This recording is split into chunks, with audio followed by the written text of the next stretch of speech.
Bonjour et bienvenue sur Radio Cessort, votre podcast quotidien sur l'actualité cyber du mercredi 5 mars 2025, épisode 212. Je suis Marc-Frédéric Gomez, il est 2h40 du matin et je serai au Cybercampus ce matin. Quand même toute la journée à vrai dire. J'espère que vous allez bien. Au programme aujourd'hui, la CISA ajoute 4 nouvelles vulnérabilités exploitées à son catalogue, le KEV. Une faille critique dans le proxy KDC de Windows permet une exécution de code à distance. Le groupe d'espionnage Lotus Blossom renforce ses opérations avec de nouvelles variantes de Sager Runex. Faille critique dans VMware activement exploitée. Broadcom publie des correctifs d'urgence. Bien entendu, vous retrouverez toutes les sources qui m'ont permis de réaliser cette revue d'actualité dans la description de cet épisode, ainsi que dans la newsletter hebdomadaire de Radio Cessort. Abonnez-vous pour ne rien manquer. La CISA ajoute 4 nouvelles vulnérabilités à son catalogue. L'agence américaine de cybersécurité a intégré 4 nouvelles vulnérabilités à son CNO Exploited Vulnerabilities Catalog en raison de preuves d'exploitation actives. Ces failles concernent principalement le noyau Linux et les produits VMware ESXi, Workstation et Fusion. Elles présentent des risques significatifs pour les infrastructures.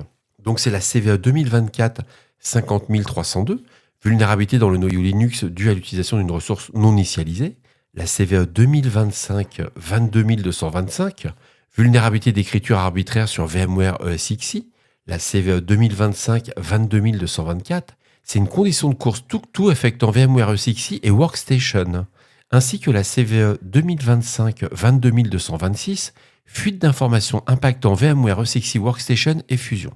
Ces vulnérabilités sont actuellement exploitées par des attaquants malveillants et nécessitent des correctifs immédiats. On ne réfléchit pas, on patch. Une faille RCE dans le proxy KDC de Windows permet un contrôle total des serveurs. La source est Cybersecurity News. Cette faille critique de Remote Code Execution, c'est une RCE, a été découverte dans le Key Distribution Center, le KDC proxy de Microsoft Windows, référencé sous la CVE 2024 43639. C'est une vulnérabilité qui résulte d'un débordement d'entier dû à l'absence de vérification de la longueur des réponses Kerberos dans le service KDC proxy. Un attaquant non authentifié peut exploiter cette faille pour exécuter du code arbitraire avec les privilèges du service ciblé.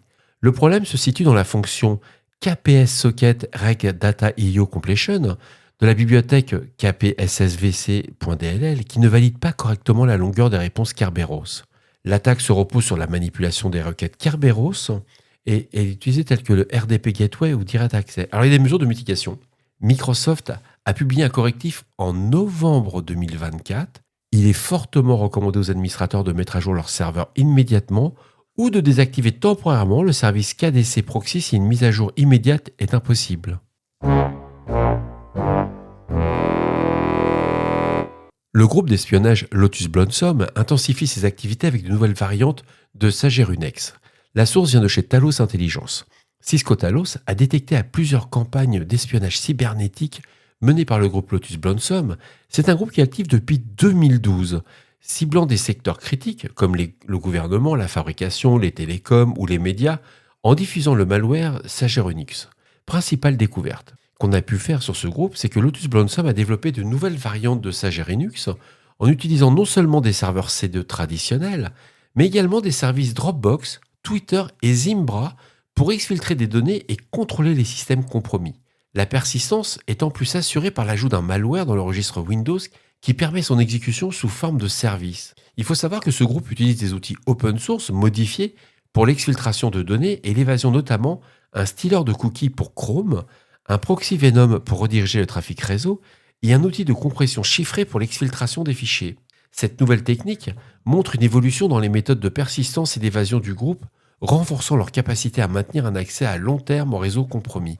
À lire, c'est un très bel article, il y a des IOC, c'est vraiment très instructif. On apprend que des failles VMware sont exploitées et Broadcom a dû déployer des correctifs en urgence. C'est The Hacker News qui nous propose un détail sur ces correctifs. Donc Broadcom a publié des correctifs de sécurité pour 3 vulnérabilités critiques affectant VMware ESXi Workstation. Et vous allez voir que ça rejoint ce que dit la CISA.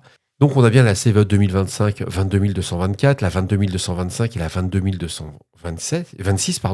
Ce sont des failles qui affectent plusieurs versions de VMware, notamment ESXi 8.0, 7.0 et Workstation 17.x et Fusion 13.x. Broadcom a confirmé que ces vulnérabilités sont activement exploitées, en plus de la CISA, et bien qu'aucun détail précis sur les attaques en cours n'ait été divulgué, l'application des correctifs est fortement recommandée. Non, il faut se bouger les gars, c'est tendu.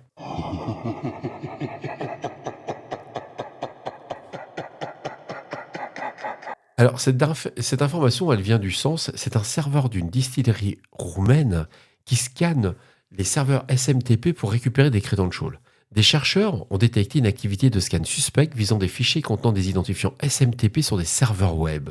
L'origine des requêtes remonte à une adresse IP associée à une distillerie roumaine, Alexandrian Saber 1789 Distilleries, suggérant que leur serveur a été compromis et utilisé comme plateforme de scan.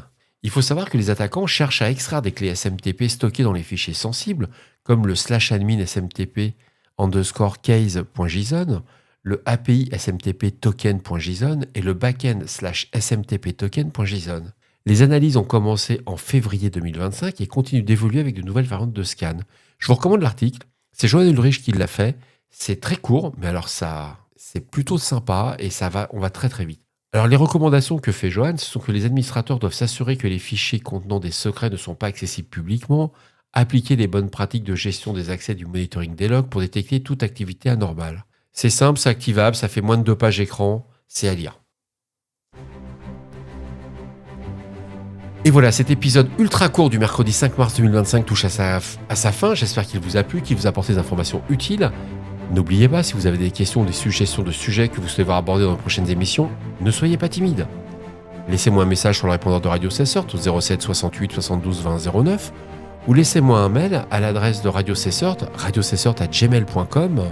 Je suis là pour vous. Prenez soin de vous. À demain pour un nouvel épisode. Je prépare mon cours d'anglais parce que j'ai quand même cours d'anglais avant d'aller au cybercampus. J'ai 1h30 de tests hyper intensifs à faire pour passer un examen. Et puis, à demain, il y a tout à l'heure pour mes amis avec qui on va enregistrer un épisode assez sympa entre midi et 2. Au revoir.